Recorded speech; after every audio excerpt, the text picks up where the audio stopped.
جیسا کہ سورہ البقرہ آیت نمبر 164، اس میں اللہ سبحانہ و تعالیٰ کہتے ہیں اور جو اتارا اللہ نے بلندی سے پانی، اور جو اتارا اللہ نے آسمان سے پانی،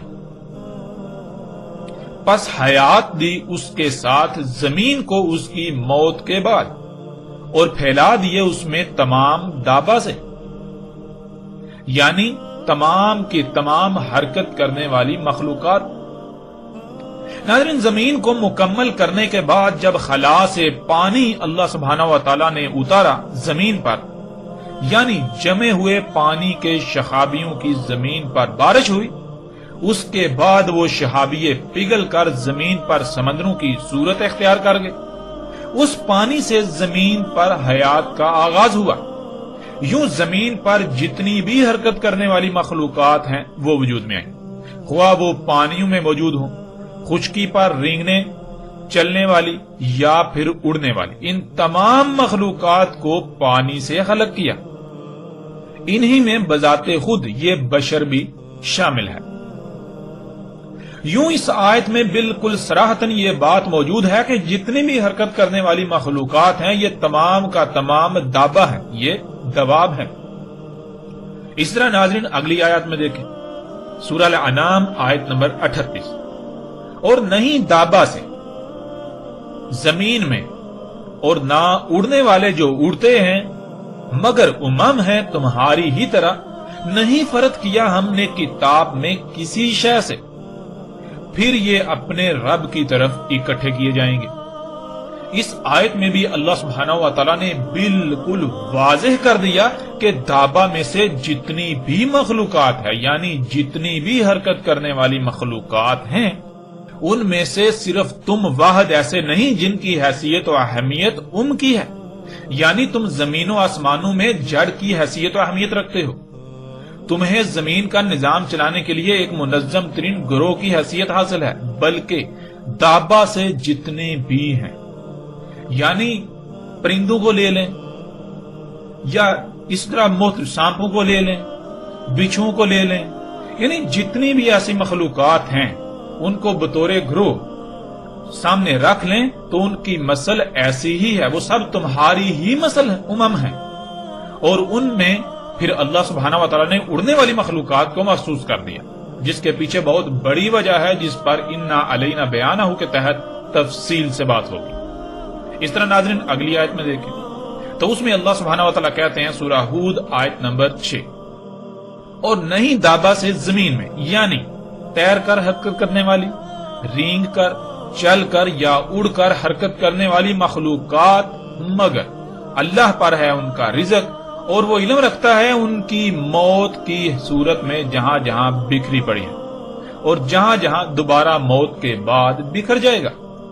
یعنی وہ مواد جس سے یہ مخلوقات وجود میں آتی ہیں وہ ذرات کی صورت میں پوری زمین پر کہاں کہاں بکھرا ہے، جو کہ رزق کی صورت میں ان تک پہنچتا ہے، وہ وجود میں آتے ہیں، اس کا بھی اللہ کو علم ہے، وہ اللہ کے علم میں ہے، اور پھر یہ دوبارہ جب موت کے بعد ان کے اجسام تحلیل ہو کر ذرات کی صورت میں پوری دنیا میں بکھر جاتے ہیں، اس کا بھی اللہ کو علم ہے۔ اس طرح ناظرین اگلی آیت میں دیکھیں، سورہ نحل آیت نمبر 49، اور اللہ ہی کے لیے سجدے میں ہے جو بھی آسمانوں میں ہیں اور جو بھی زمین میں ہیں، دابا سے، یعنی تیرنے والی، رینگنے والی، چلنے والی اور اڑنے والی مخلوقات سے، اور ملائکہ سے، اور وہ نہیں اپنی بات یا مرضی وغیرہ کو اس کے حکم پر ترجیح دے کر خود کو بڑا کہنے والے۔ ناظرین اس آیت میں بھی اللہ سبحانہ و تعالیٰ نے آسمانوں اور زمینوں میں مخلوقات کو 3 حصوں میں تقسیم کیا۔ ایک، آسمانوں اور زمینوں میں جو کچھ بھی ہے، جیسے کہ پہاڑ ہوں،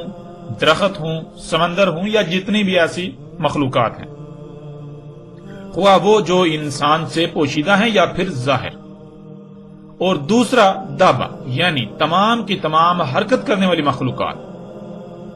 جن میں انسانوں جو کہ بشر ہیں ان سمیت پانیوں کی حرکت کرنے والی مخلوقات، خشکی پر حرکت کرنے والی مخلوقات اور اڑنے والی مخلوقات کو دابا قرار دیا۔ اور تیسرا ملائکہ۔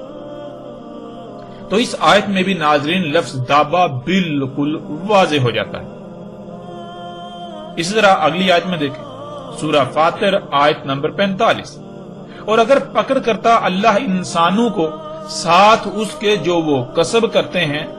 نہیں چھوڑتا جس پر اس کا کسب ظاہر ہوتا دابا، یعنی تیرنے والی، رینگنے والی، چلنے والی اور اڑنے والی مخلوقات سے، اور لیکن مؤخر کرتا ہے انہیں اجل مسمى تک، پس جب آ جائے ان کی اجل، پس اس میں کچھ شک نہیں اللہ تھا اپنے غلاموں کے ساتھ دیکھتا۔ ناظرین اس آیت میں بھی بالکل واضح ہے کہ انسانوں کے مفسد اعمال کی وجہ سے زمین و آسمانوں میں جو خرابیاں ہوتی ہیں، اگر اللہ ایسا قانون بناتا کہ انسانوں کے ایسے اعمال کے سبب پکڑ کرتا، تو زمین پر دابا سے یعنی حرکت کرنے والی مخلوقات میں سے کسی کو بھی نہ چھوڑا جاتا، یعنی تمام کی تمام حرکت کرنے والی مخلوقات انسانوں کے مفسد اعمال کے سبب ان کے رد عمل کی صورت میں آنے والی تباہیوں کا شکار ہو جاتی۔ لیکن اللہ نے ایسا قانون بنا دیا کہ ساتھ ساتھ زمین کی اصلاح ہوتی رہے، اور صرف وہی لوگ اس تباہی کا شکار ہوں جو اس کے ذمہ دار ہیں، یا پھر جو ان کے فساد کے سبب اس قدر فساد کا شکار ہو چکے ہیں کہ ان کا وجود کالعدم کیا جانا ناگزیر ہو جائے، اور باقیوں کو اس وقت تک چھوڑا جاتا ہے، ترک کیا جاتا ہے، جب تک کہ اجل مسمى نہیں آ جاتی، یعنی وہ وقت جسے پھر اللہ سبحانہ وتعالی نے الساعۃ کہا، جسے اللہ سبحانہ وتعالی نے ایک بڑی تباہی یا پھر الساعۃ کہا۔ اس طرح ناظرین اگلی آیت میں دیکھیں، اور اگر اللہ پکڑ کرتا لوگوں کو ان کے ظلم کی وجہ سے، تو نہ چھوڑتا اس پر کوئی بھی، یعنی زمین پر کوئی بھی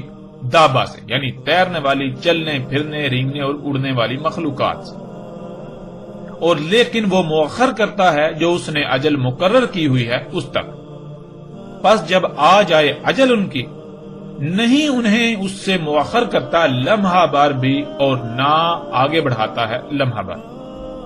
اس طرح اگلی آیت سورہ نور کی آیت نمبر 45، اور اللہ نے خلق کیا تمام دابا، یعنی تیر کر، رینگ کر، چل کر اور اڑ کر حرکت کرنے والی مخلوقات کو پانی سے، پس ان میں سے کچھ اپنے پیٹ پر چلتے ہیں، یعنی پیٹ پر چلتے ہوئے حرکت کرتے ہیں، اور ان میں سے کچھ 2 ٹانگوں پر، اور ان میں سے کچھ 4 پر۔ خلق کرتا ہے اللہ جیسا اس کا قانون ہے، یعنی قدر میں کر دیا، اس میں کچھ شک نہیں، اللہ ہے ہر شے پر قدیر۔ ناظرین اس آیت میں تو اللہ سبحانہ وتعالی نے مزید کھل کر صراحت کے ساتھ یہ بات واضح کر دی کہ دابا میں سے کچھ ایسی ہیں، یعنی سٹیپ بائی سٹیپ، مرحلہ بمرحلہ آگے بڑھنے والی، آگے حرکت کرنے والی مخلوقات میں سے کچھ ایسی ہیں جو رینگ کر چلتی ہیں اپنے پیٹ کے بل، اور کچھ ایسی بھی ہیں جو 2 ٹانگوں پر چلتی ہیں، اور کچھ ایسی ہیں جو 4 ٹانگوں پر چلتی ہیں۔ اب ناظرین اس سے بڑھ کر اور کس طرح واضح ہو سکتا ہے کہ دابا کیا ہے، اور پھر کون نہیں جانتا کہ زمین پر 2 ٹانگوں پر چلنے والی مخلوقات میں بذات خود اس بشر کا بھی شمار ہوتا ہے۔ بشر کی 2 ٹانگیں ہیں، یعنی آپ اپنی ذات میں غور کریں، آپ دیکھیں کیا آپ کی 2 ٹانگیں نہیں ہیں جن پر آپ چلتے ہیں؟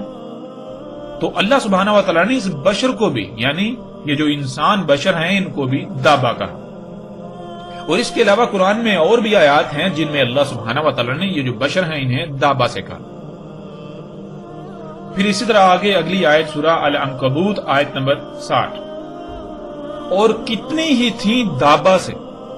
یعنی تیر کر، رینگ کر، چل کر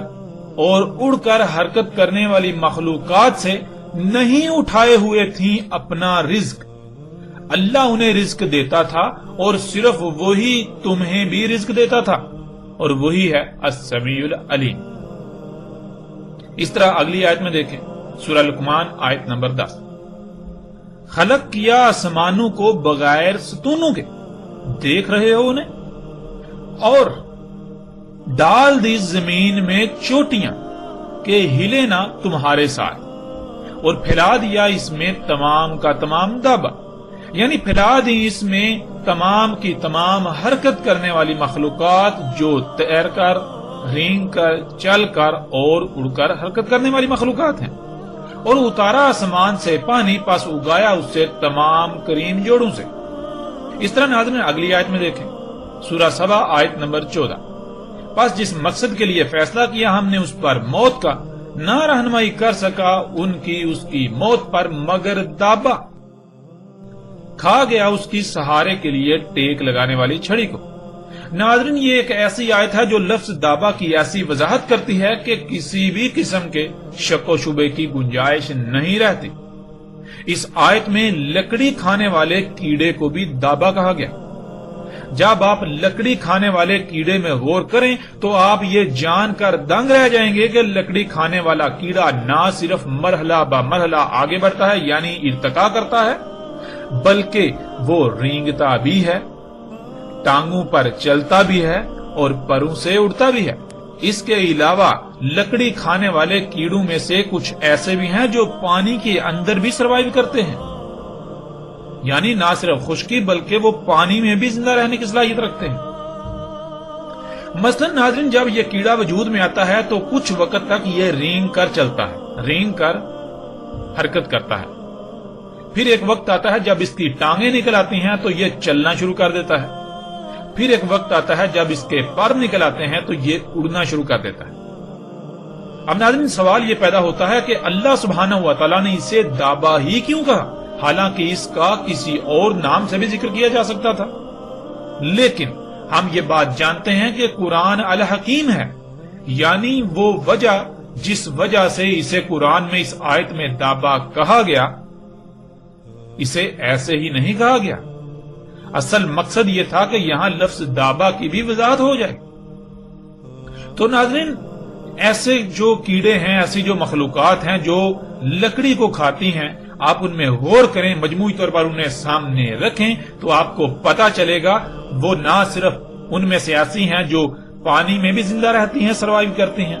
پانی کے اندر اگر لکڑی موجود ہو، اگر آپ پانی میں لکڑی پھینک دیں تو اس کے اندر بھی مخلوقات پیدا ہو جاتی ہیں اور لکڑی کو کھانا شروع کر دیتی ہیں۔ اس کے علاوہ وہ رینگتی بھی ہیں، وہ چلتی بھی ہیں اور وہ اڑتی بھی ہیں، یعنی جو لکڑی کھانے والی مخلوقات ہیں، آپ ان میں غور کریں تو آپ کو ان میں یہ چاروں کوالٹیز ملیں گی، یہ چاروں صلاحیتیں ملیں گی۔ پھر ان میں آپ کو ارتقا بھی ملے گا، یعنی کہ لکڑی کھانے والا کیڑا جب وجود میں آتا ہے تو وہ رینگتا ہے، پھر اس کی ٹانگیں نکل آتی ہیں تو وہ چلتا ہے، پھر اس کے پر نکل آتے ہیں تو وہ اڑنا بھی شروع کر دیتا ہے۔ ناظرین، یہاں تک الحمدللہ یہ بات صراحت کے ساتھ واضح ہو چکی کہ دابا کیا ہے۔ مزید مختلف پہلوؤں سے بھی اس پر تفصیل سے بات کریں گے، لیکن اب ہم سب سے پہلے اپنے اس موضوع پر بات مکمل